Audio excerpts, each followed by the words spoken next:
LPU ప్లేస్మెంట్ల రికార్డులు సృష్టిస్తోంది. Final year student 2.5 కోట్ల ప్యాకేజ్ పొందుతున్నారు. 1700 మందికి పైగా ఎల్పియు స్టూడెంట్స్ 10 లక్షల నుంచి 2.5 కోట్ల ప్యాకేజెస్ పొందారు.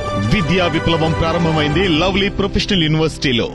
తమది మంచి ప్రభుత్వం అని కూటమి నాయకులు చెప్పుకుంటుంటే కాదు ముంచే ప్రభుత్వం అని ప్రజలు మండిపడుతున్నారన్నారు మాజీ మంత్రి ఆర్కే రోజా. సూపర్ 6 చేసేశామని నిస్సిగ్గుగా చంద్రబాబు అబద్ధాలు చెప్తున్నారన్నారు. కూటమి ప్రభుత్వ వైఫల్యాలపై పుస్తకాలు ప్రచురించి ప్రతి ఇంటికి చేరేలా చూస్తామన్నారు రోజా.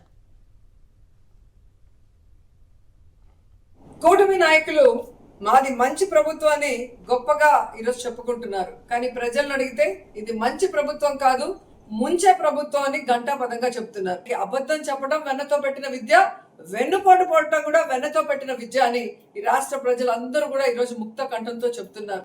మీరు చేసిన అరాచకాలు, మోసాలు, అవినీతి అంతా కూడా బుక్కుగా వేయడం జరిగింది. ఈ రోజు నుంచి ప్రతిరోజు మీరు చేసేటివి ఇలా వేలకు వేలు ప్రింట్ చేస్తాం.